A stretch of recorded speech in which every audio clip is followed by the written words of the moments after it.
કે કૈકેયીએ દશરથ રાજા પાસે 2 વરદાન માગ્યા. આ વાત દશરથ તો રામને કરી જ શક્યા નથી.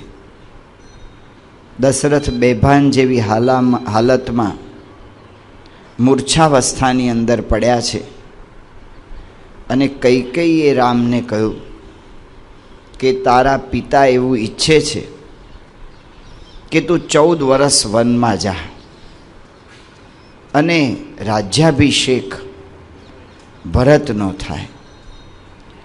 આ જ્યારે વાત રામને કરવામાં આવી ત્યારે તુલસીદાસજી લખે છે, મન મુસ્કાઈ ભાનુકુલ ભાનુ રામ સહજ આનંદ નિધાન. રામ સહજ આનંદના નિધાન છે.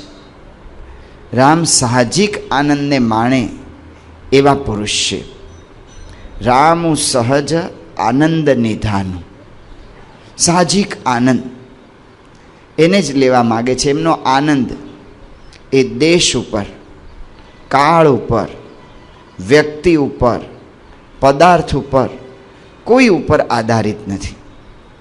એમનો આનંદ પોતાના આત્માના સુખમાં રહ્યો છે. એમનો આનંદ એ પરમાત્માના સુખમાં રહ્યો છે. જ્યાં સુધી દેશ કાળ,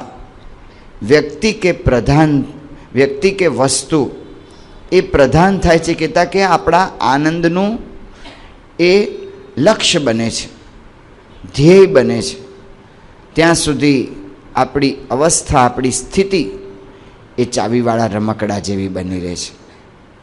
હું એવું બોલું કે જેનાથી મને બધા લોકો મારી પ્રશંસા કરે, એટલે તમને જે ઈચ્છા હોય એ મારે બોલવું પડે. એટલે તમારા હાથમાં મારી બોલવાની ચાવી છે. મારા બોલવાની ચાવી તમારા હાથમાં આવી ગઈ. તમે ચાવી જેટલી ભરાવો એટલું મારું બોલવાનું ચાલે. તમારો કંઈક વિરોધ થાય, કરતાં અણગમો થાય એટલે મારું રમકડું બંધ થઈ જાય. મારી ચાવી બીજાના હાથમાં. સતત લગભગ હું પરતંત્ર જીવન જીવું છું. વ્યક્તિ ઉપર જીવન જીવાય છે.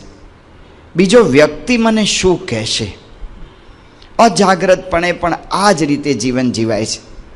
બસમાં કે ટ્રેનમાં બેઠા હોઈએ અને જેવી બસ કે ટ્રેન ઊભી રહે સ્ટેશને, પછી નવા માણસો સ્ટેજ પર ચડે અને જેવા બસમાં કે ટ્રેનમાં ચડે છે કે તરત અજાગ્રતપણે પહેલી કઈ ક્રિયા થાય છે,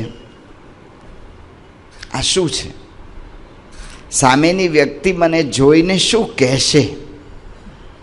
અજાગ્રતપણે પણ સતત બીજાના અનુસંધાન દ્વારા જીવાય છે. જ્યારે બીજાના અનુસંધાન દ્વારા જીવાય ત્યારે સહજ આનંદ પ્રાપ્ત ન થાય. પ્રમુખ સ્વામી મહારાજને આપણે ગઈકાલે જોયા. સહજ આનંદ, એમનો આનંદ આત્માના જ્ઞાનમાં કહેતા આત્મ સ્વરૂપમાં છે. એમનો આનંદ એ પરમાત્માની ઈચ્છામાં કહેતા કે પરમાત્માના સ્વરૂપની અંદર રહેલો છે. રામ સહજ આનંદ નિધાન. જો મારે ચાવીવાળા રમકડું ન થવું હોય, સહજાનંદ થવું હોય તો શું કરવું? એ ગઈકાલે આપણે પ્રમુખ સ્વામી મહારાજ, યોગીજી મહારાજ, ભગતજી મહારાજ એવા સંતોના ચરિત્રો દ્વારા જોયું. આ સંતોએ ભગવાનને અખંડ ધાર્યા, બ્રહ્મરૂપ થઈને ભગવાનને ભજે છે. એટલે એમની પાસેથી આપણને ટેકનિક, એ યુક્તિ જાણવા મળે છે. પહેલે દિવસે આપણે વાત કરી હતી રામસ્ય અયનમ, રામનો જવાનો માર્ગ. અયનમ ઇતિ માર્ગમ, રામનો જવાનો માર્ગ કયો છે? તો એ માર્ગ આપણને એમાંથી દેખાય છે. રામ તો અતિશય આનંદિત થઈ ગયા. મન મુસ્કાઈ ભાનુકુલ ભાનુ રામ સહજ આનંદ નિધાનુ. બોલે બચન વિગત સબ દૂષણ મૃદુ મંજુલ જનુ બાગ વિભૂષણ. બોલે બચન મૃદુલ મંજુલ, જાણે સરસ્વતી દેવીના બગીચાની અંદર ફૂલો ખીલ્યા હોય એવા કોમળ અને સુંદર વચન એ રામ બોલ્યા. રામે કૈકેયીને કહ્યું કે હે માતા, મારી તો ઈચ્છા જ હતી અને તમે મને આ કહી દીધું, આ મારા માટે બહુ જ મોટું ભાગ્યની વાત છે. અત્યાર સુધી બધા મને રાજ્ય આપવા ઈચ્છતા હતા, બધા પોતાની મરજી જોતા હતા, પણ મારી મરજી તો માં તમે જ એકલાએ જોઈ. તમે જ માં એકલાએ જોઈ કે મારી મરજી પ્રમાણે તમે કર્યું. મુનિ મન મિલન વિશેષી બન સબહી ભાતિ હિત મોર તેહી મન પિતુ આયસુ બહોરી સંમત જનની તોર. મુનિ મન મિલનું વિશેષી, મારું મન સતત ઈચ્છા રહ્યા કરતી હતી કે હું ઋષિ મુનિઓને મળું, એનો સમાગમ કરું. એના સમાગમની અંદર મને સતત આનંદ, મારું મન એ કહેતું હતું. સબહી ભાતિ હિત મોર, આ મારા મનની ઈચ્છા બીજા કોઈએ ન જાણી. તેહી મહન પિતુ આયસુ, અને એમાં હે માતા મારા પિતાની આમાં આજ્ઞા મળી ગઈ અને તમારી સંમતિ મળી ગઈ. એટલા માટે મારા માટે આ કોઈ બીજું મોટું સદભાગ્ય નથી. હું વનવાસમાં જઈશ, ભરતનો રાજ્યાભિષેક થાય એમાં હું બહુ જ પ્રસન્ન છું. માટે રામે રાજા દશરથને પ્રણામ કર્યા કે હે પિતા, તમે રાજી થાઓ. દશરથ કાંઈ બોલી શકતા નથી. દશરથની આંખમાંથી આંસુની ધારા વહી જાય છે. રામે કહ્યું કે પિતાજી, તમે દુઃખી ન થશો, મારા દુઃખથી તમે દુઃખી ના થશો. 14 વર્ષનો વનવાસ તો હમણાં પતી જશે. જાણે હું આજે ગયો અને કાલે આવ્યો એવું જ થશે. તમે મને આજ્ઞા આપો, મને તમે આજ્ઞા આપો અને હું હવે કૌશલ્યા માતાની, સુમિત્રા માતાની રજા લઈ આવું, એટલી મને તમે રજા આપો. એમ કહીને રામ એ બહાર નીકળ્યા. જ્યારે બહાર નીકળ્યા ત્યારે શેરીઓમાં, રાજમહેલમાં, જ્યાં ત્યાં બધે જ લોકો રામ હવે રાજ્યાભિષેક થશે એની તૈયારીમાં છે. પણ સુમંત્ર દ્વારા કે બીજા સેવકો દ્વારા આ સમાચાર ધીમે ધીમે બધાને મળવા માંડ્યા. દરેકના અંતરની અંદર અતિશય દુઃખ થયું.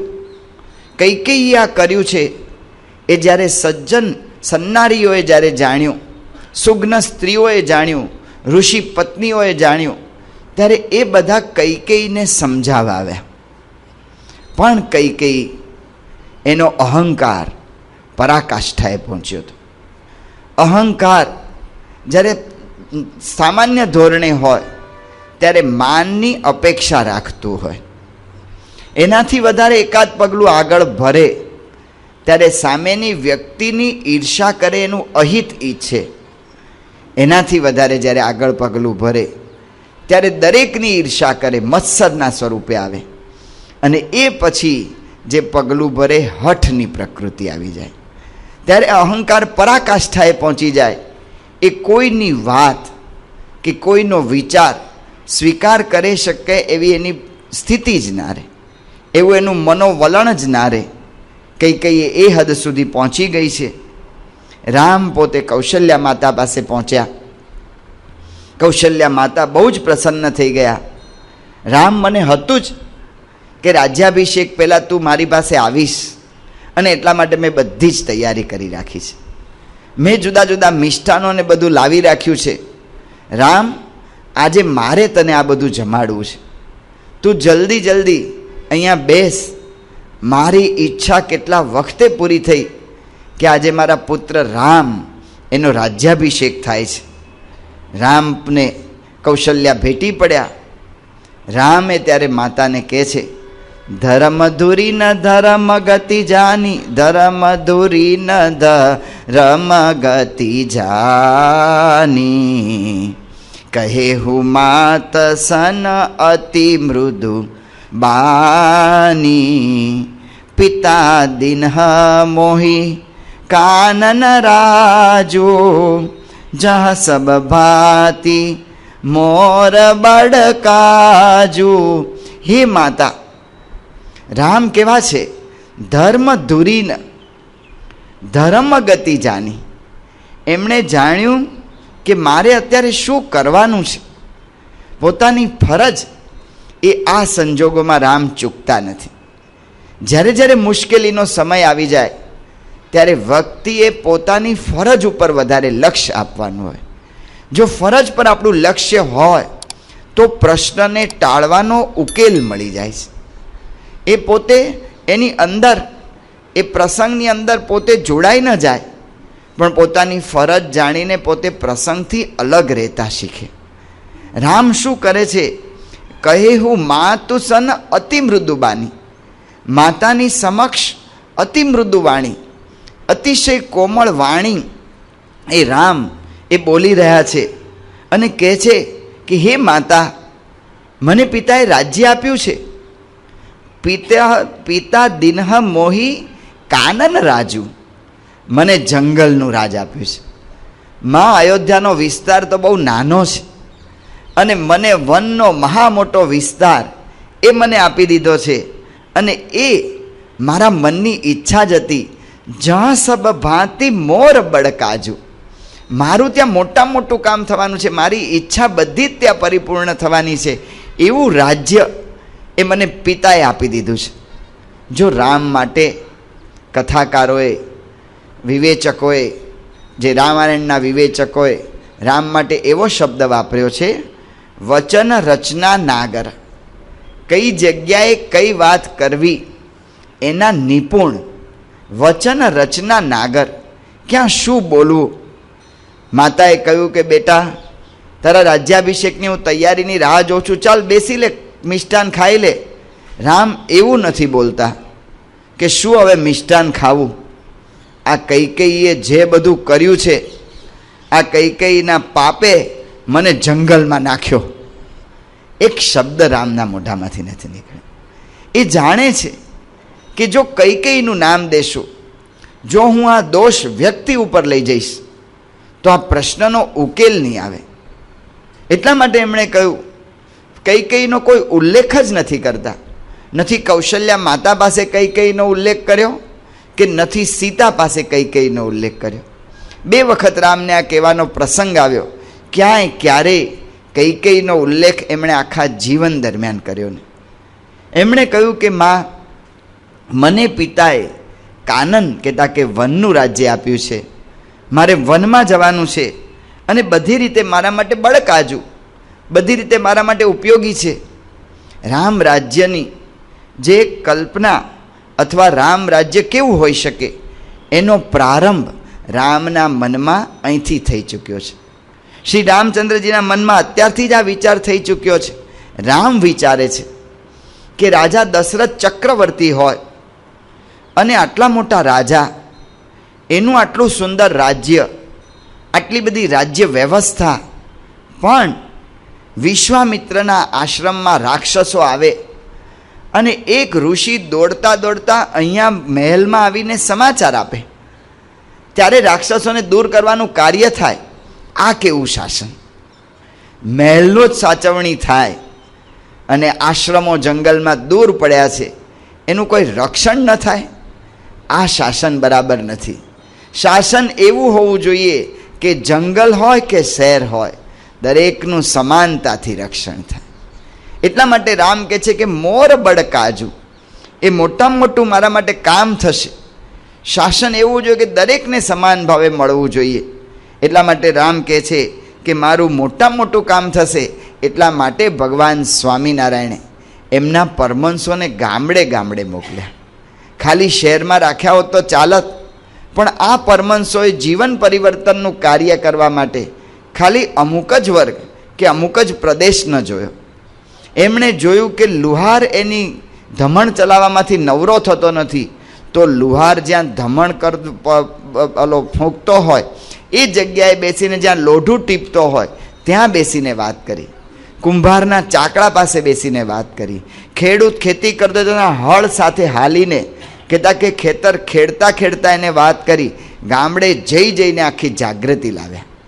આ ભગવાન સ્વામિનારાયણે જે કાર્ય કર્યું અને એ કાર્ય, આવા કાર્યો જોઈને જ અથવા આવા કાર્યોને મનમાં રાખીને ગાંધીજી જેવાએ કહ્યું કે ભારત જ્યારે વસે છે એ ગામડામાં વસે છે, એટલે ગામડામાં વધારે કાર્ય કરવું છે. પિતા મોહય બળ કાજુ, મારા માટે આ મોટું કાર્ય થશે કે મારે જંગલમાં એક એક વ્યક્તિને સેવા કરવાનું આ કાર્ય કરવું છે. અને આ રામ રાજ્ય, મારું રાજ્ય કેવું હોઈ શકે કે જ્યાં પ્રજા અને રાજા એ બે જુદા ના હોય. રાજા મહેલમાં રહે અને પ્રજા જંગલમાં રહે, બંને એક સાથે રહે, એવું કાર્ય મારે કરવું છે. મને આનંદ છે કે ભરતને ગાદી મળે. જ્યારે સૌ પ્રથમ જ્યારે સમાચાર મળ્યા હતા કે ગાદી મળશે મને, ત્યારે જ મને વિચાર આવ્યો હતો કે બિમલ બંશ રઘુકુલ, આખો રઘુકુળ નિર્મળ છે, પણ એની અંદર એક આ દોષ છે કે ભાઈ પરે હું બડેહી અભિષેકું, ભાઈને છોડીને મોટાનો જ અભિષેક થાય. અમે ઘરમાં બધા સાથે રહ્યા છીએ, અમને બધાને સાથે સરખું મળવું જોઈએ, એ મારી ઈચ્છા પૂરી થઈ છે. એટલા માટે મારું મોટું કામ થવાનું છે. અને એના કરતાં મોટું કાર્ય એ છે કે મને વનની અંદર સંતોનો સમાગમ થશે. આ અધિકાર છે, એ જીવને બગાડવાનો હેતુ છે. ગુણાતીતાનંદ સ્વામી લખે છે, મોટા શહેરનું સેવન, અધિકાર એ બધા અને ધન સમૃદ્ધિ એ બધું જીવને બગાડવાના હેતુ છે. તો મને ત્યાં સંતોનો સમાગમ પ્રાપ્ત થશે. અને એક ખાનગી કાર્ય જો કહી દઉં તો એ છે કે મારે યુગ કાર્ય, જે મારું કર્તવ્ય છે રાવણને મારવાનું, એ જંગલમાં જઈશ ને તો જ શક્ય થશે. કારણ કે અહીંયા તો પિતાના સ્નેહને લીધે પિતા મને જવા નહીં દે, એટલા માટે મારું મોટું કાર્ય થાય છે. કૌશલ્યાએ જ્યારે આ શબ્દો સાંભળ્યા કે પિતા દિનહ મોહી કાનન રાજુ, અહીંયા જે બધું નિરૂપણ કર્યું એ તો રામે નથી કહ્યું. રામે ખાલી થોડી ટૂંકમાં વાત પતાવીને કહી દીધું કે મારે હવે જંગલમાં જવાનું છે. જંગલમાં જવાનું છે એ રામે જ્યાં કહ્યું એને કૌશલ્યા એ સ્થિર થઈ ગયા.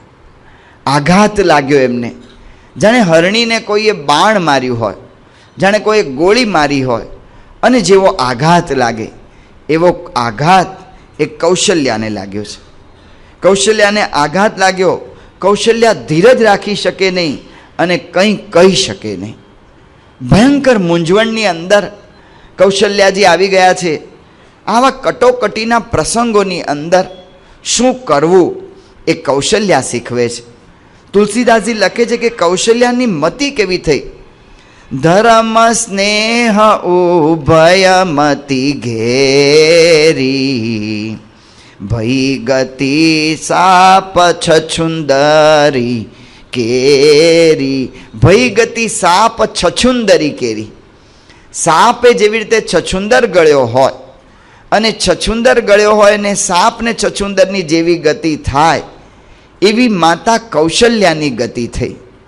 એક બાજુ પુત્રનો સ્નેહ, કેવી રીતે રામ જેવા વાલ સોયા પુત્રને હું જંગલમાં ધકેલી શકું?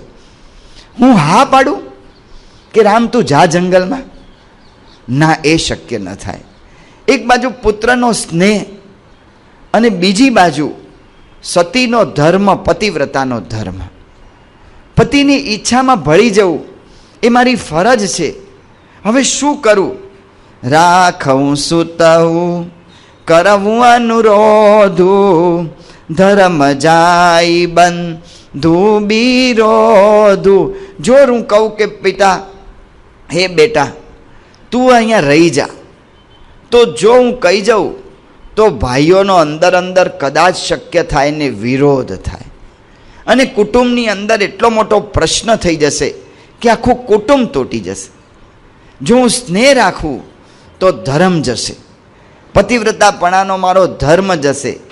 અને જો ધર્મ રાખું તો હું મારા પુત્રને જંગલમાં મોકલવાનું આવી રીતે આજ્ઞા એ મારે આપવી પડશે.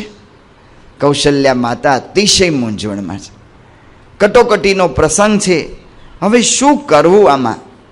આ પ્રસંગ એ દરેકને આવે છે, પણ કૌશલ્યા માતા એ આ વખતે વ્યક્તિ કોઈ લાભ કે ગેરલાભનો વિચાર કરતા નથી. જો કૌશલ્યાએ પહેલો વિચાર એ કર્યો કે ધર્મ કે સ્નેહ, આમાંથી શું રાખવું. કૌશલ્યા પોતે વ્યક્તિપરક નથી થઈ ગયા કે કૈકેયી આ કર્યું છે, હવે જોઉં છું કૈકેયીનું શું કરવું. કૈકેયી પરક એમનો વિચાર જ જતો નથી. એમણે જીવનમાં વિચાર કર્યો કે બે આદર્શો મારી પાસે છે. એક બાજુ પુત્ર સ્નેહ છે, બીજી બાજુ મારી પાસે સામે ધર્મ છે. આ બેની વચ્ચે શું કરું. અને કૌશલ્યા બહુ વિચાર કરે છે અને ધીરજ રાખીને કૌશલ્યા કહે છે કે રામ, પિતાની આજ્ઞા મુજબ કરવું ને એ પુત્રની ફરજ છે. કૌશલ્યા રામને એ માર્ગે દોરે છે કે જે આદર્શ છે. મૂંઝવણ તો કૌશલ્યાને થઈ છે, પણ આવી મૂંઝવણો એ દરેક વ્યક્તિને થઈ શકે, પણ જ્યાં સુધી સૈદ્ધાંતિક ન થવાય જીવનમાં, જીવનના મારા જે કોઈ કાર્ય છે એક આદર્શને, એક સિદ્ધાંતને અનુસરીને જો ન થાય તો એ કાર્યોમાં પ્રશ્ન થવાના ને થવાના. આખું રામ કુટુંબ કહેતા કે દશરથનું કુટુંબ એ ઉઘરી ગયું. એનું કારણ શું છે? એનું કારણ એ છે કે એક વ્યક્તિએ ભલે ઈર્ષાથી, દ્વેષથી, ગમે તે હેતુથી એણે ખોટું આચરણ કર્યું છે, પણ એની સામે રામ જેવા એક પુરુષ છે કે જે સિદ્ધાંતને કહેતા કે આદર્શને નજર સમક્ષ રાખે છે. રામના પગલે પગલે, રામસ્ય અયનમ, રામના માર્ગે માર્ગે કૌશલ્યા, સુમિત્રા જેવા માતાઓ ચાલે છે. રામના માર્ગે માર્ગે સીતા, લક્ષ્મણ જેવા ચાલે છે. રામના માર્ગે માર્ગે ઉર્મિલા જેવા લક્ષ્મણમાં પત્ની પગ મૂકે છે. સૈદ્ધાંતિક થવું પડે. જીવનના પ્રશ્નોનો ઉકેલ લેવો હોય તો અમુક આદર્શો જીવનમાં નક્કી કરવા પડે, અને આદર્શમાંથી આપણું કર્તવ્ય, આપણું કાર્ય પસાર થઈ જવા દેવું પડે. એમાંથી પસાર થવું પડે. જેમ ગાંધીનગર અક્ષરધામમાં જઈએ છીએ અને ઓલું મેટલ ડિટેક્ટર છે, એ મેટલ ડિટેક્ટરમાંથી આપણે પસાર થઈને આગળ વધીએ છીએ કે ભાઈ તમે સલામતી રાખી છે કે નથી, અને તમે કંઈ શસ્ત્ર અસ્ત્ર નથી લઈ જતા ને, એ શોધ થાય છે મેટલ ડિટેક્ટરમાંથી. એમાંથી પસાર થવું પડે છે. એમ જીવનની અંદર જે કોઈ કાર્ય કરીએ એ કાર્યને આદર્શમાંથી પસાર કરવો પડે છે. સાયકોલોજિસ્ટો એવું કહે છે, મનોવૈજ્ઞાનિકો, કે એક વખત આપણને વિચાર આવે ને વિચાર આવ્યા પછી એ કાર્ય કરવા માટે આપણું શરીર કે જે કંઈ પ્રવૃત્ત થાય એની વચ્ચે થોડું અંતર હોય છે. આ જે અંતર હોય છે, જે ક્ષણો વચ્ચેની જે છે, એ વચ્ચેની ક્ષણોની અંદર આ વિચાર, આ આદર્શ રોપવાનો છે. ધારો કે મેં નક્કી કર્યું કે મારે શાંત રહેવું છે.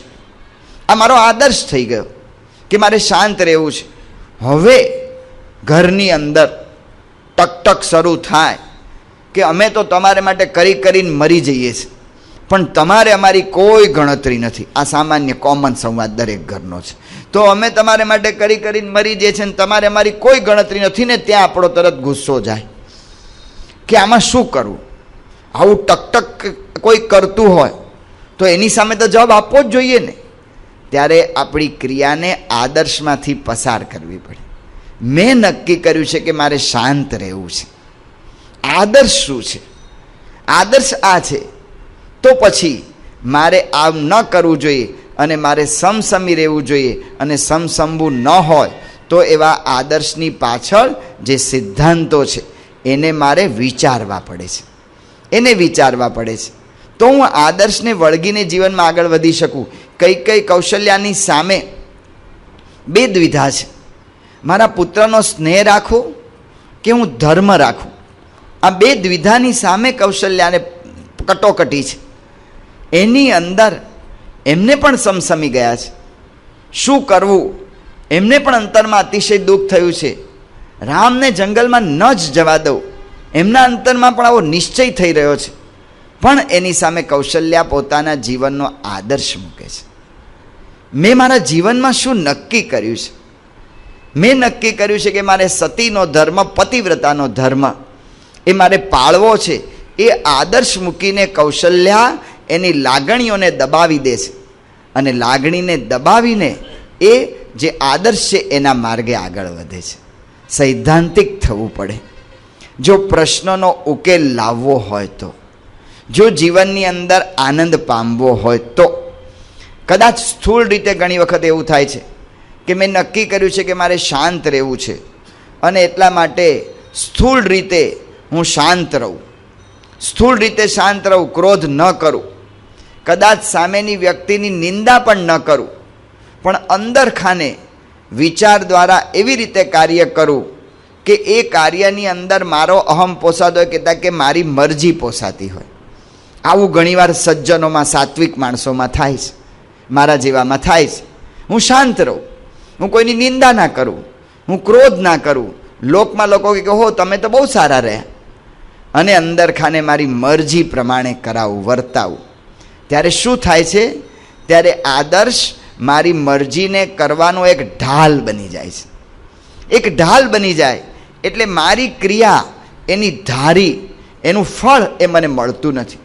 ઘણી વખત એવું થાય કે હું તો ઘરે શાંત જ રહું છું, હું તો કંઈ બોલતો જ નથી, પણ એના દ્વારા હું અંદર ખાને મારા અહમને પોષતો હોઉં ત્યારે એ ક્રિયા કામ લાગતી નથી.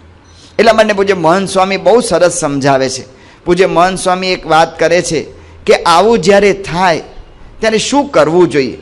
બહુ સ્થૂળ રીતે આપણને સમજાય રીતે મહંત સ્વામી મૂકે છે કે જીવનમાં બે વિકલ્પો હોય છે, what is right and who is right. શું સાચું છે અને કોણ સાચું છે. આ બેમાંથી એક વિકલ્પ કાયમ પસંદ કરવાનો હોય છે. વોટ ઇઝ રાઇટ, સાચું શું છે, આદર્શ શું છે, કઈ ક્રિયા કરું તો પ્રમુખ સ્વામી મહારાજને વધારે ગમશે. What is right, who is right, હું સાચો છું. હું સાચો હોઉં તો મારે લડી લેવું જોઈએ, મારે મારા હક માટે પ્રયત્ન કરવો જોઈએ. આ હુ ઇઝ રાઇટનો માર્ગ છે.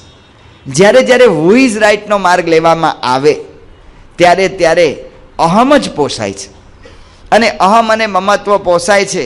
કદાચ એ સમયે એ ક્રિયા કરવાની અંદર આપણો અહમ પુષ્ટિ પામ્યો હોય, આપણું મનગમતું મળ્યું હોય, આપણી ઈચ્છિત થયું હોય, એટલે આપણને લાગે કે હું સફળ થયો, પણ જીવનના સંગ્રામમાં એ માણસ ક્યારેય સફળ થતો નથી. આ લોકની દ્રષ્ટિએ સમૃદ્ધિ પામવી, આ લોકની દ્રષ્ટિએ આપણી કીર્તિ વધારવી એક જુદી વાત છે, અને અંતરમાં શાંતિ પામવી એક જુદી વાત છે. આ બે સ્થિતિ જ જુદી છે. કૌશલ્યા છે એ હુ ઇઝ રાઇટમાં નથી જતા. જો કૌશલ્યા હુ ઇઝ રાઇટ ઉપર વિચાર કર્યો હોત તો જેટલો કૈકેયીનો રાજા પાસે માગવાનો હક છે એટલો મારો હક છે. હું કેમ ન માગું? હુ ઇઝ રાઇટ, કોણ સાચું છે, કૈકેયી સાચી કે હું સાચી? હું સાચી છું.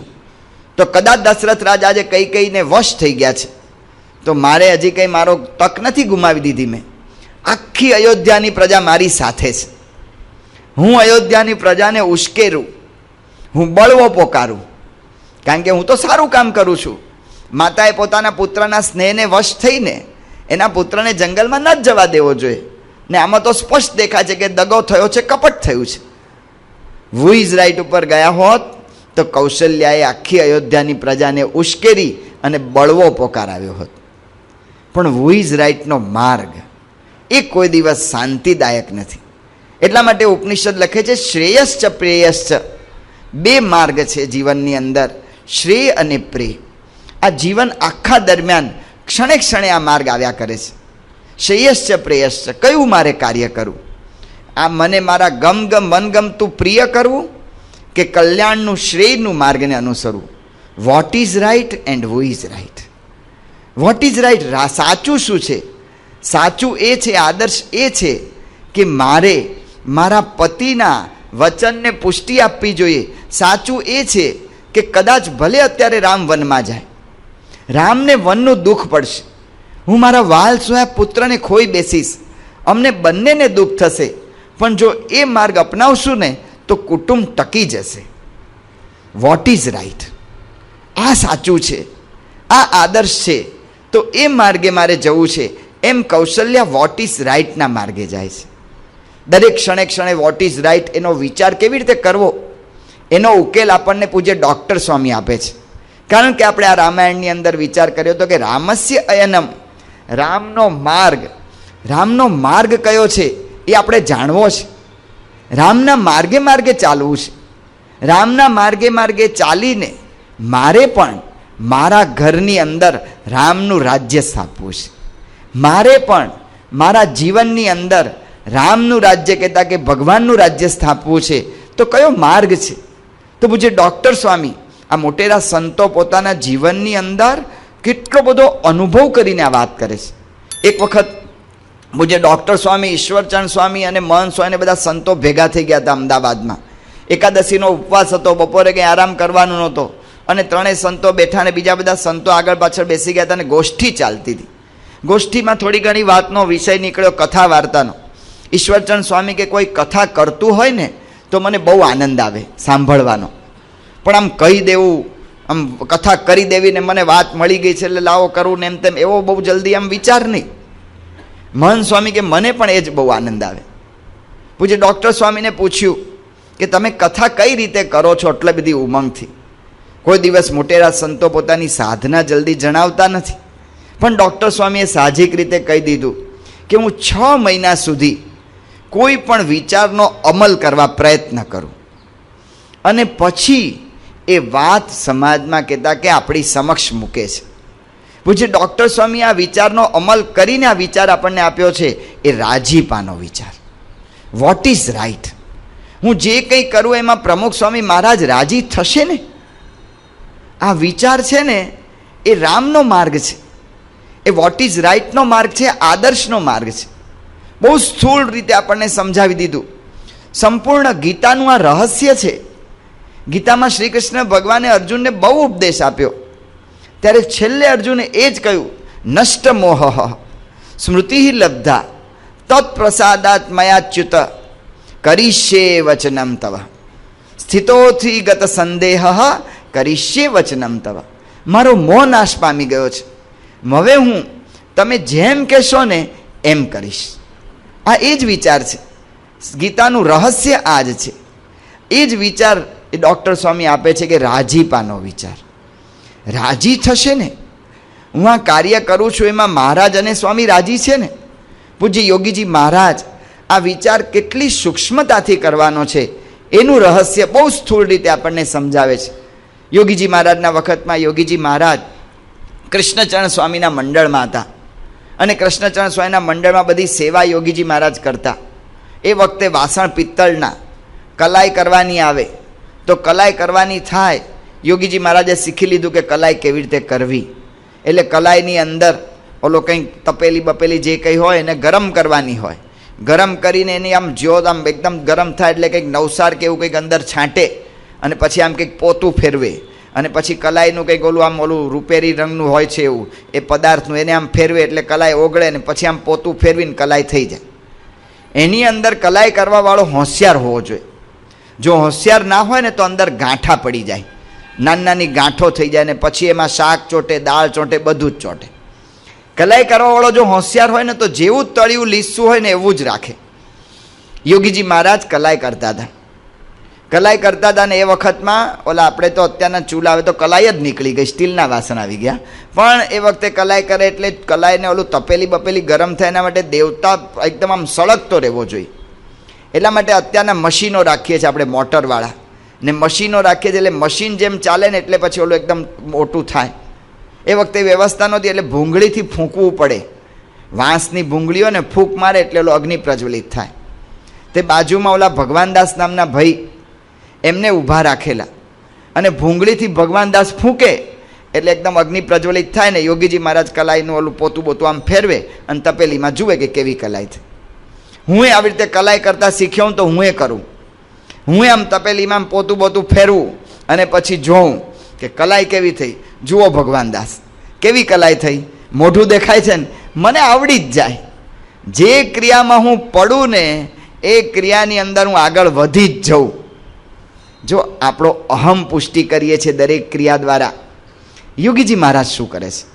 યોગીજી મહારાજ કલાઈ કરે અને કલાઈ કરીને અંદર પોતું ફેરવે. પોતું ફેરવે ને ભગવાનદાસને દેખાડે અને પૂછે, ભગવાનદાસ જુઓ તો કેવી કલાઈ થઈ, બાપા રાજી થશે ને? સ્વામી રાજી થશે ને? યોગીજી મહારાજ શીખવે છે કે કલાએ કરવા જેવી નાની ક્રિયામાં પણ આ વિચાર રોપવો તો જીવનની અંદર સૈદ્ધાંતિક થવાશે.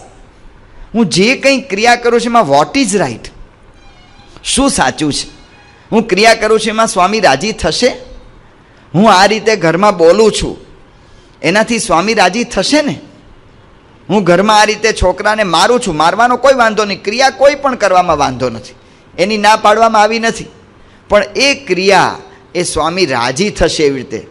છોકરાને મારવો છે તો હું એવી રીતે મારું કે સ્વામી રાજી થાય, ક્રિયા જ ન થાય, મારવાની ક્રિયા જ ન થાય. જો આ વિચાર રોપાય તો આખું જીવન પરિવર્તન કરી નાખે ને એવો વિચાર પૂજ્ય ડૉક્ટર સ્વામી આપણને આપ્યો છે. What is right. કૌશલ્ય અહીંયા એ વિચાર કરે છે કે શું સાચું છે, સાચું શું છે એ વિચાર ઉપર જઈશું તો આપણે જીવનની અંદર માર્ગ શોધી શકીશું. કૌશલ્યાના અંતરની અંદર બહુ ધીરજ રાખીને એ વિચારને પકડવો પડ્યો છે, કારણ કે અતિશય દુઃખ છે. પોતાના વાલ સોયા પુત્રને જંગલમાં જવું એમ કેમ કહી શકાય. કૌશલ્યા રામ સામે જોઈ રહ્યા છે અને કહી રહ્યા છે કે બેટા, હવે તારા પિતાની આજ્ઞા પાળવી એ જ પુત્રની ફરજ છે, માટે તું એવું કરજે. પણ રામ, મને એક વિચાર આવે છે, બડ ભાગી બનો અવધય ભાગી. હે રામ, વન છે ને એના ભાગ્ય અહો ભાગ્ય છે, ધન ભાગ્ય છે, અને અયોધ્યા અમારી એ અભાગણી થઈ કે જેને તારા જેવાનો વિયોગ થયો. રામ, મને બીજું તો કોઈ દુઃખ નથી, પણ મને એટલો વિચાર રહ્યા કરે છે. ગમે એમ તો એ કૌશલ્યા માતા છે, માતા કઈ રીતે એના પુત્રનું દુઃખ જોઈ શકે. મને એટલો વિચાર રહ્યા કરે છે કે ભરતને દુઃખ થશે. આ સમાચાર સાંભળીને રાજા દશરથનું શું થશે.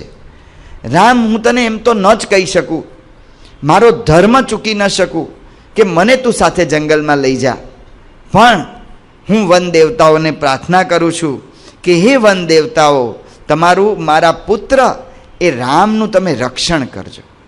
જંગલની અંદર હજી સુધી એણે એવો પગ મૂક્યો નથી, એ જંગલની અંદર તમે એનું રક્ષણ કરજો. વૃત્રાસુરના સમયના વધ સમયે ઇન્દ્રનું જેવું મંગલ થયું હતું, તત્તે ભવતુ મંગલમ. વામન ભગવાનને જે મંગળ કર્યું હતું, તત્તે ભવતુ મંગલમ. સમુદ્ર મંથન વખતે દેવોનું જે મંગલ થયું હતું, તત્તે ભવતુ મંગલમ. હે ઋષિઓ, તમે અત્યાર સુધી જે મંગળ પ્રાર્થનાઓ કરો છો એ પ્રાર્થના મારા પુત્ર રામ માટે સફળ થજો. તત્તે ભવતુ મંગલમ. હે સાગર, મારા પુત્ર રામ માટે મંગલ કરજો. હે દ્વીપ, હે વેદ, હે દિશા, તમે બધા જ મારા પુત્રનું મંગળ તમે કરજો. આમ બોલતા બોલતા કૌશલ્યા માતા એ રડી પડ્યા અને રામને ભેટી પડ્યા.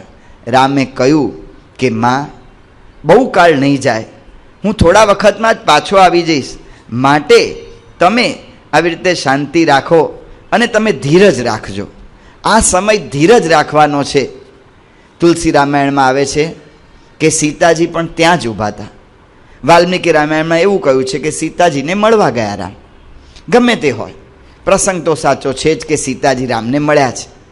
સીતાજી જ્યારે રામને મળ્યા ને આ સમાચાર સાંભળ્યા ત્યારે સીતાજીને રામે સમજાવ્યા કે જંગલ એ કાંઈ સહેલું નથી. જંગલની અંદર જંગલી પશુઓ, જંગલની અંદર નાના નાના વીંછી ને કરચલા ને સાપ જેવા જીવજંતુઓ, જંગલની અંદર રાત્રિ ગમે તે ઝાડ નીચે પસાર કરવાની, જંગલની અંદર ગમે તેવા ખાડા ટેકરાને ચડી ઉતરીને જવાનું, જંગલની અંદર નદી નાળામાં સ્નાન કરવાનું. ત્યાં અહીંના જેવી કોઈ સગવડ ના મળે, ખાવા પીવાની કોઈ સુવિધા નથી, માટે તમે અહીંયા જ રહો. સીતાજી ત્યારે વિચાર કરે છે ને કહે છે કે હે રામ, મારા ઘરમાંથી હું પતિવ્રતાપણાનું શિક્ષણ પામી છું, મારા ઘરની અંદરથી હું આ શિક્ષણ પામી છું અને એની અંદર મને સમજાવ્યું છે કે પતિ જ સ્ત્રીનું સર્વસ્વ છે, માટે તમારા વિના સ્વર્ગ પણ મને ગમતું નથી, માટે 14 વર્ષ તો શું, 1000 વર્ષ થાય પણ તમારી સાથે હું વનમાં રહેવા તૈયાર છું. વન તમે કહો છો અનંત દુઃખકારી છે, પણ ભૂમિશૈયા, કંદમૂળનું ભોજન, ઉપવાસ કે જળ પણ ન મળે, એ બધું જ મારાથી સહન થઈ શકશે જો તમારા ચરણની સેવા હશે તો. અને જો તમારા ચરણની સેવા નહીં હોય તો રામ, આ મહેલ એ પણ મારા માટે એ વિષ જેવો થશે. અને રામ, હું બહુ તો તમને ન કહી શકું, મારે પતિવ્રતાનો ધર્મ પાળવો જોઈએ, પણ મને લાગે છે કે તમારા વિયોગમાં મારો દેહ ટકશે કે નહીં. ભગવાન રામચંદ્રજી વિચારે છે કે હઠી રાખે નાહી રાખહી પ્રાણ. જો હું હઠે કરીને પરાણે રાખીશ તો કદાચ સીતાનો પ્રાણ ન પણ રહે. એ વિચાર કરીને રામ એમને આદેશ આપે છે, કહે છે કે વાંધો નહીં સીતાજી, તમે તૈયાર થઈ જાઓ. સીતા પોતાના પતિના દુઃખ પાછળ દુઃખી થવા તૈયાર છે. આ પતિવ્રતા સ્ત્રી છે. એક ભાઈને એવો સખત એક્સિડન્ટ થયો કે એ એક્સિડન્ટની અંદર બહુ મોટા સારા ડૉક્ટર હતા પરદેશમાં, અને એનો કારનો એવો ભયંકર એક્સિડન્ટ થયો કે એણે એના મગજની અંદર સ્મૃતિભ્રંશ થઈ ગયો. એને કંઈ યાદ જ ના રહે, કંઈ યાદ જ ના આવે. એને ખબર પણ ના પડે કે આ મારા પિતા છે, આ મારી પત્ની છે. બહુ એને ખાવા પીવાનું મૂકે અને કહે તો ખાઈ શકે, ચાલી શકે સામાન્ય, સૂએ કરે ખરા, દૈહિક ક્રિયા કરે, પણ સ્મૃતિનો નાશ થઈ ગયો. સ્મૃતિનો નાશ થયો. આ જ્યારે એની પત્નીએ જોયું, આ ભાઈ હજી તો ખાટલામાં છે, કહેતા કે બીમાર છે, અને એની પત્નીએ કોર્ટની અંદર દાવો મૂક્યો કે મને છૂટાછેડા આપવા જોઈએ. આ સ્વાર્થી વૃત્તિ, આમાં ક્યાંથી રામ રાજ્યનું સુખ આવે? પણ હમણાં આપણને જે પ્રમાણે સમાચાર મળ્યા છે એ પ્રમાણે ડૉક્ટર કેસી પટેલ, આપણા સત્સંગ મંડળના પ્રમુખ, એનો દીકરો પંકજ, એ પંકજભાઈ લગભગ એની ઉંમર 40-45 વર્ષની હશે. એને હમણાં થોડા વખત પહેલાં એક્સિડન્ટ થયો છે, અને એ એક્સિડન્ટની અંદર લગભગ થોડા વખત એટલે કે 2 વર્ષ જેવું થઈ ગયું. 2 વર્ષથી એક્સિડન્ટ થયો છે. પંકજને અત્યારે ઓલા મશીન ઉપર રાખવામાં આવ્યો છે, અને એને ખોરાક બોરાક બધું મશીન દ્વારા આપવામાં આવે છે. પંકજને જરા પણ ભાન નથી. એક જીવતું મળદું જ આપણે જોઈ લઈએ એવું કહીએ તો ચાલે. એવી પરિસ્થિતિની અંદર આજે પણ એમના સંબંધીઓએ એમને છોડ્યા નથી. એમના પત્ની એમની સેવા કરે છે, એના પુત્રાદિક એમની સેવા કરે છે. આ સીતાની સમજણ છે, આ સીતાનો માર્ગ છે કે પોતાના પતિની પાછળ જવું. અને એ રીતે સીતાને આદેશ આપીને ભગવાન શ્રી રામચંદ્રજી લક્ષ્મણને કહે છે કે લક્ષ્મણ, તું અહીં રહેજે. અત્યારે બહુ જ કઠિન કાળ આપણા કુટુંબ ઉપર આવી ગયો છે, અને એમાં મને લાગે છે કે કૌશલ્યા માતાને જાળવી લેવા, અને ખાસ તો પિતા દશરથને આશ્વાસન આપીને જાળવી લેવા એ બહુ જરૂરી છે. માટે તું અહીંયા રહે, અને તું અહીંયા રહીશ તો માતા પિતાની સેવાથી તને સ્વર્ગની પ્રાપ્તિ થાય. કારણ કે કહ્યું છે કે માતા પિતાની સેવા એ જ શુભ ગતિને પમાડે છે. માટે લક્ષ્મણ, તું અહીં રહે. ત્યારે લક્ષ્મણ રામચંદ્રજીને કહે છે કે હે રામ, તમે મને જે શુભ ગતિની, સ્વર્ગની, પુણ્યની જે બધી વાતો કરો છો, એ વાતો એ મને જરાય પ્રિય લાગતી નથી. શુભ ગતિની જેને ઈચ્છા હોય ને એને તમે કહેજો આ બધી વાતો, જેને સ્વર્ગ જોઈતું હોય. પણ મારે તો જહાં લગી જગત સ્નેહ સગાઈ, પ્રીતિ પ્રતીત નિગમ નિજ ગાઈ, મોરે સબ તુમ એક સ્વામી, દિનબંધુ ઉર અંતર્યામી. જે કંઈ મારો સંબંધ આ દુનિયામાં જેની કોઈની સાથે છે, પછી એ સંબંધ માતા સુમિત્રા સાથે હોય કે રાજા દશરથ સાથે હોય, ગમે તેની સાથે મારો જે કંઈ સંબંધ છે એ મોરે સબે એક તુમ સ્વામી, એ તમારે લીધે છે. મારે કોઈ વ્યક્તિગત કોઈની સાથે કોઈ સંબંધ નથી. હું તો એક તમને વરેલો છું, અને તમે સુમિત્રાને વંદન કરો, તમે દશરથને પિતા તરીકે સ્વીકારો, એટલે હું એને માનું છું. હું તો તમારી સાથે એક જોડાયેલો છું. એટલા માટે મન કર્મ વચન ચરણ રત હોય, કૃપા સિંધુ ધર્મ નિયમ ઉપદેશી તાહી. માટે આ ધર્મ નિયમનો જે બધો ઉપદેશ તમે આપો છો ને, કે સ્વર્ગની પ્રાપ્તિ થશે, હું સુખી થઈશ, લોકમાં મારી કીર્તિ વધશે, આવો જે બધો તમે ઉપદેશ આપો છો, ધર્મ નિયમ ઉપદેશી તાહી, કે કોને એને ઉપદેશ આપજો. ભૂતિ સુગતિ પ્રિય જાહી. જેને આવી રીતે બધી પ્રિય હોય શુભ ગતિ એને આપજો. પણ મન કર્મ વચન ચરણ રત રોહી, કૃપા સિંધુ પરિહરી કી સોઈ. પણ હું તો મન કર્મ વચને તમારા ચરણને રત છું, એનો તમે કઈ રીતે ત્યાગ કરો છો? એનો કેમ તમે ત્યાગ કરો છો? લક્ષ્મણ એ ભગવાનના અનન્ય ભક્ત છે. ગીતાની અંદર 4 પ્રકારના ભક્ત કયા? આર્ત, જિજ્ઞાસુ, અર્થાર્થી અને જ્ઞાની. 4 પ્રકારના ભગવાનના ભક્ત છે. આર્ત છે એ પોતે અધિકારથી ભ્રષ્ટ થયો છે અને ફરી અધિકાર મેળવવાની ઈચ્છા રાખે છે. ભક્તિ તો ભગવાનની જ કરે છે, પણ આર્તની ઈચ્છા છે કે પોતાને ફરી પાછો અધિકાર મળે. અર્થાર્થી છે એ પણ જિજ્ઞાસુ છે.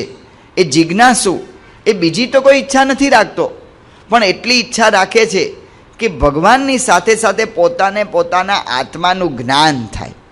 એક બીજી ઈચ્છા, એક બીજો વિકલ્પ ભગવાન સિવાય એની આગળ છે. આર્ત, જિજ્ઞાસુ. અર્થાર્થી છે એ ભક્તિ તો ભગવાનની જ કરે છે, પણ ભગવાન પાસેથી ઐશ્વર્ય મેળવવાની ઈચ્છા રાખે છે. આ વરસાદ બરાબર નથી પડતો તો વરસાદને પકડીને રોજ પાડું, આ તડકો બરાબર નથી એટલે એને લાવું. એ ભલે કદાચ સમાજ કલ્યાણની ઈચ્છાથી, પણ ઐશ્વર્ય પામવાની ઈચ્છા તો રાખે જ છે. જ્ઞાની શું કરે છે? ચોથો ભક્ત એ પોતાને બ્રહ્મરૂપ માનીને કેવળ એક ભગવાનની સેવા ભક્તિને ઈચ્છે છે. તેષામ જ્ઞાની નિત્યયુક્ત એક ભક્તિ વિશેષ્યતે. એને એક ભગવાનની સેવા, ભગવાનની ભક્તિ, ભગવાનની મરજી જાળવવી એ સિવાય બીજો કોઈ જ હેતુ નથી રહેતો. ભરત એવા જ્ઞાની ભક્ત છે. એટલે રામચંદ્રજીને કહે છે કે મારે તો તમારી સેવા જ ઈચ્છું છું, અને સેવા કરતાં ભલે મને શુભ ગતિ પ્રાપ્ત ન થાય એની મને ચિંતા નથી. નારદજી એક વખત ભગવાન કૃષ્ણને મળ્યા કે તમે આખો દિવસ ગોપીઓને કેમ યાદ કર્યા કરો છો? અમે બધા પણ તમારા ભક્તો નથી? શ્રી કૃષ્ણ ભગવાને કહ્યું કે નારદે જવાબ પછી આપું, પણ અત્યારે મને પેટમાં સખત દુખે છે. આનો ઉપાય, એ પેટમાં દુખે છે એના માટે દવા શું છે? તો તમે કોઈ પણ એક ભક્તની ચરણરજ લઈ આવો. એ હું ચરણરજ થોડીક પણ જો ફાંકીશ ને તો મારું પેટનો દુખાવો શમી જશે. એટલે તમે ચરણરજ લઈ આવો, પણ એક શરત કે જે તમને ચરણરજ આપે ને એને નરકમાં જવાનું થાય, એને મારી સાથે મારા લોકમાં એને નિવાસ સ્થાન નહીં મળે. નારદજી વિચારમાં પડી ગયા. દરેક ભક્તો પાસે જાય, ભગવાનની ભક્તિ જ કરતા હોય, ભગવાનને પેટમાં સખત દુખે છે, ચરણરજ આપશો? થોડીક રજ આપો, એનાથી ભગવાનનું પેટનો દુખાવો મળશે. પણ જો એટલું ધ્યાન રાખજો કે પછી ભગવાનના લોકમાં જવા નહીં મળે, ભગવાનની સાથે રહેવા નહીં મળે, ભગવાનનું સુખ નહીં મળે, તમને નરક મળશે. બધા ના પાડતા હતા. નારદજી વૃંદાવનમાં ગયા, ગોકુળમાં ગયા. ગોપીઓએ કહ્યું કે નારદ ચરણરજ તમે માગો છો, લ્યો અમે તમને આપી દઈએ. કહેતા હો તો અમારા પગે આપી દઈએ. અરે તમારે નરકમાં જવાનું થશે, જેના માટે તમે રાત દિવસ જુરો છો, કૃષ્ણનું ભજન કરો છો ને ઈચ્છો છો કે કૃષ્ણ મળે. એ કૃષ્ણનો તો ક્યારેય યોગ જ નહીં થાય ને નરકમાં જશો. જો ભગવાનની સેવા થતી હોય ને તો નારદ અમે નરકમાં જવા તૈયાર છીએ.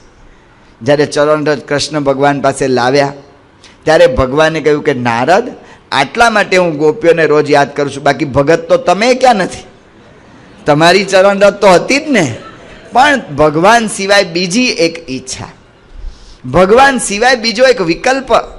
તેષામ જ્ઞાની નિત્યયુક્ત એક ભક્તિ વિશેષ્યતે. એક ભક્તિ જ એના અંતરમાં હોય એવી ભક્તિ એ લક્ષ્મણના અંતરની અંદર છે. એટલે લક્ષ્મણ એ માગે છે કે રામ મને તમારી સેવા આપો. રામે જોયું કે લક્ષ્મણ ખરેખર એ ભક્ત, અનન્ય ભક્ત છે, એ મારી સેવા વગર રહી નહીં શકે, એનો ત્યાગ હું નહીં કરી શકું. એટલે લક્ષ્મણને કહ્યું કે તમે પણ આવો, પણ તમે જાઓ માતા સુમિત્રાની રજા લઈ આવો. સુમિત્રા માતા હા પાડે છે. જો સુમિત્રા માતા હા કહેતા હોય ને તો હું તમને લઈ જવા તૈયાર છું. લક્ષ્મણના મનમાં પ્રશ્ન છે કે માતા સુમિત્રા શું કહેશે? આ બહુ મોટું ધર્મ સંકટ આવી ગયું. સુમિત્રાને પૂછવાની ના પાડી હોત તો સારું, પૂછવાનું ન કહ્યું હોત તો સારું હતું, પણ આજ્ઞા થઈ છે, આદેશ થયો છે એટલે જવું પડે. લક્ષ્મણ સુમિત્રા પાસે જાય છે, આખી વાત કરે છે કે શું પ્રસંગ બની ગયો છે. અને આ પ્રસંગની અંદર રામને 14 વર્ષનો વનવાસ આપવામાં આવ્યો છે. અને 14 વર્ષનો મને વનવાસ આપવામાં આવ્યો છે અને એની અંદર મારી પણ, ત્યારે આ જ્યારે વિચાર જણાવે છે ત્યારે કહે છે 14 વર્ષનો વનવાસ. ત્યારે સુમિત્રા ધુનેહું શીરું, એ માતું ધૂણાવે છે કે આ શું થઈ ગયું. લક્ષ્મણે કહ્યું કે માં આટલી જ વાત નથી, રામને 14 વર્ષનો વનવાસ તો છે, એનાથી તમે આટલા બધા દુઃખી થઈ ગયા કે આ શું થઈ ગયું. પણ હું તમારી પાસે માગું છું કે માં, મારે પણ રામની સાથે 14 વર્ષ વનમાં જવું છે. અને સુમિત્રા પણ ત્યાં ગમ ખાઈ ગયા, સ્થિર થઈ ગયા છે. પણ સુમિત્રાની આપણે આગળ વાત કરી હતી, એ હુ ઇઝ રાઈટ ઉપર નથી જતા, વોટ ઇઝ રાઈટ. આદર્શ શું છે જીવનની અંદર. કૌશલ્યાએ જે માર્ગ લીધો છે એ જ માર્ગ સાધુ સ્વભાવના સાધ્વી એ સુમિત્રા લે છે. સુમિત્રા તો એમનાથી પણ 2 ડગલા આગળ ચાલે છે અને લક્ષ્મણને કહે છે, રામમ દશરથમ વિદ્ધિ મામ વિદ્ધિ જનકાત્મજામ અયોધ્યામ અટવીમ વિદ્ધિ ગચ્છતાત યથા સુખમ. રામમ દશરથમ વિદ્ધિ, રામને તું દશરથ જેવા જાણજે. મામ વિદ્ધિ જનકાત્મજામ, તારી માતા જેવી સીતાને જાણજે. માને સીતા જેવી જાણ, સીતાને મારા જેવી જાણજે. અયોધ્યામ અટવીમ વિદ્ધિ, હે બેટા તું માનીશ જ નહીં કે તું જંગલમાં જાય છે. અયોધ્યામ અટવીમ વિદ્ધિ મામ વિદ્ધિ જનકાત્મજામ, અયોધ્યાને તું જંગલ નહીં જાણતો, પણ જંગલને અયોધ્યા, જંગલને જંગલ ના જાણતો, પણ જંગલને અયોધ્યા જાણજે. અયોધ્યાને જંગલને અયોધ્યા જાણજે એટલે તને કોઈ દુઃખ જ નહીં આવે. અને તું વિચારે ના કરતો કે કૈકેયીના કહેવાથી રામનો વનવાસ થયો છે. જો આ વિચાર કરીશ તો સેવામાં વિઘ્ન આવશે.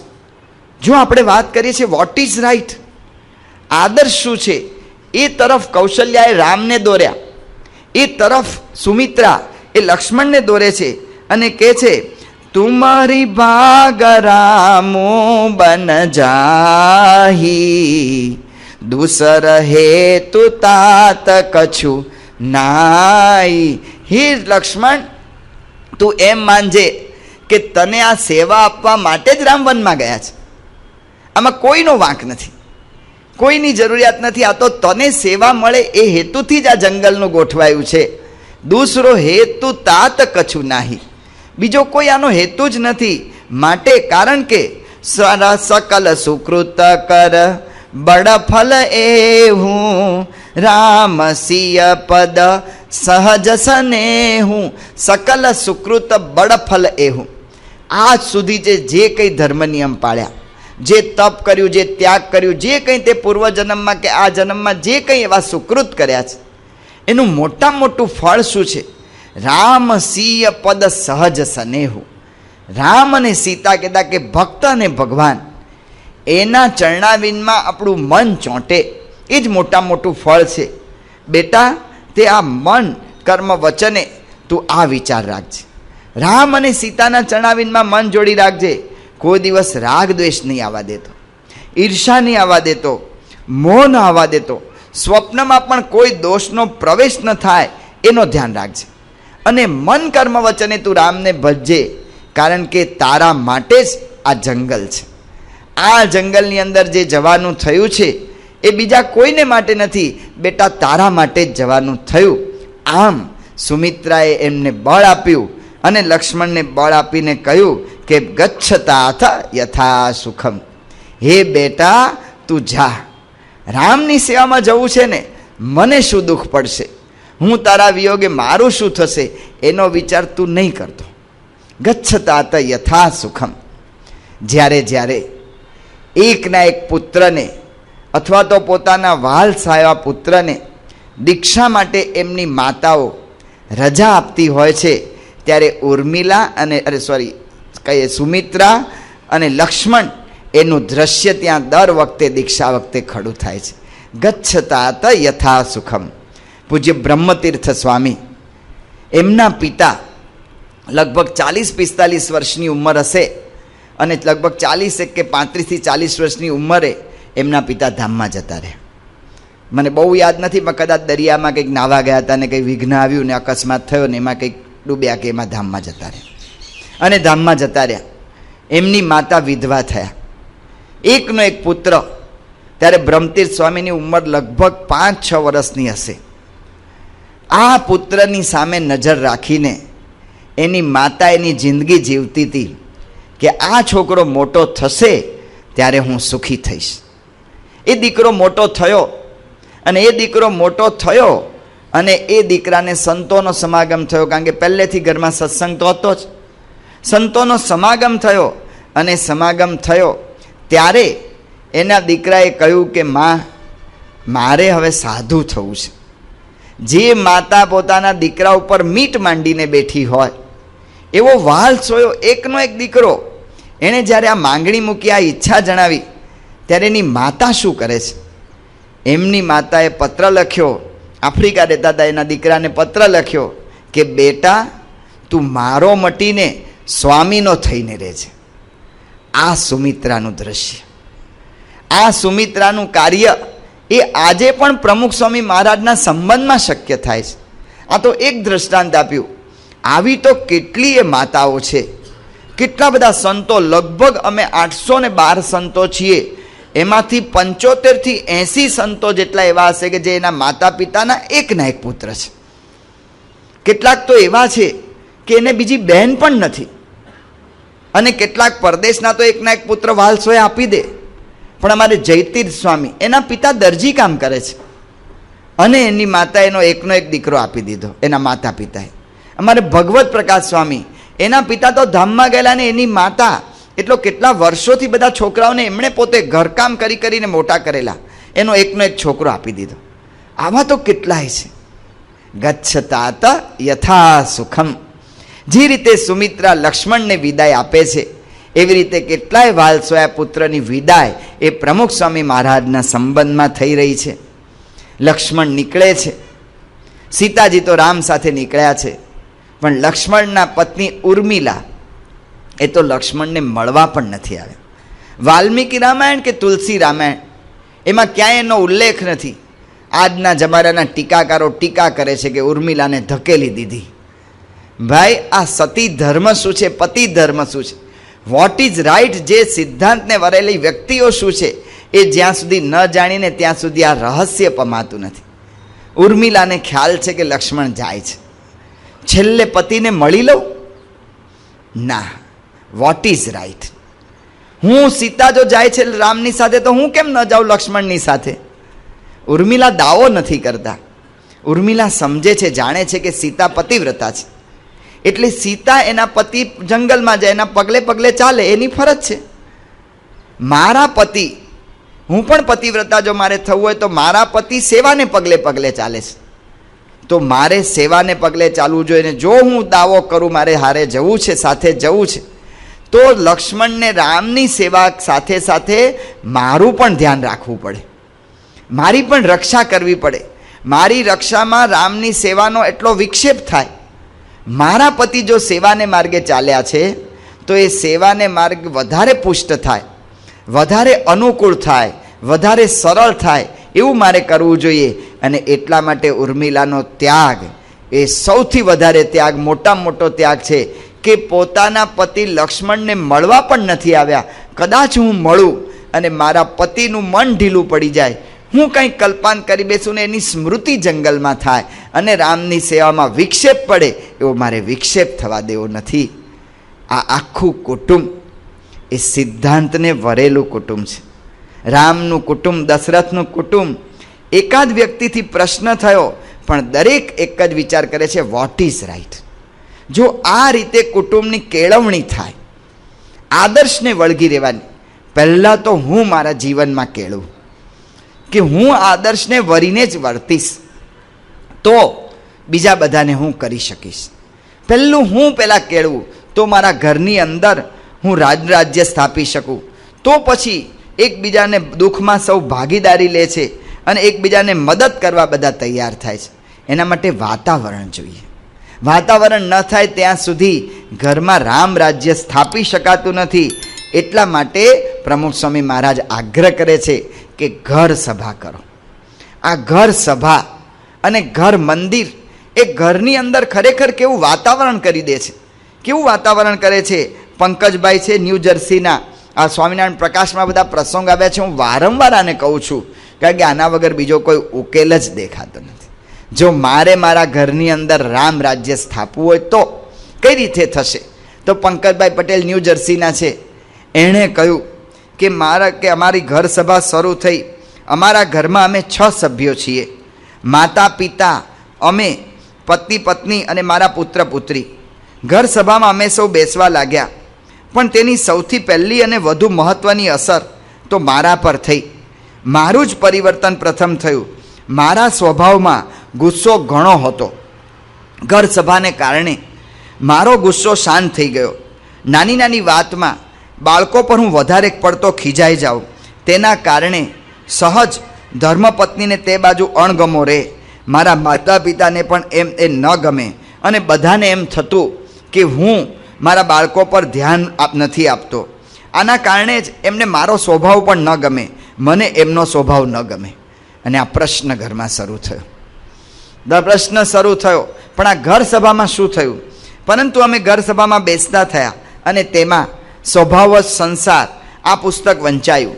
જીવનમાં આપણા સ્વભાવોને કારણે કેવા પ્રશ્નો થાય છે તેનું નિવારણ કરવું, તેના ઉત્તરો ઘર સભામાંથી જ મળવા લાગ્યા. ધીમે ધીમે અમે સૌ એકબીજાનું જતું કરતા થયા. તેમાંથી અમારામાં આપોઆપ સુધારો થવા લાગ્યો. સૌ એકબીજાનો મહિમા સમજતા થયા. બધા જ પોતાની રીતે સાચા હતા એવું અમને સૌને લાગ્યું. એટલે સૌને એકમેક પ્રત્યે સદભાવ વધવા લાગ્યો. એકબીજાને સમજવાની દ્રષ્ટિ કેળવાઈ. પરિણામે અમારા વૈમનસ્ય આપોઆપ સમી ગયા.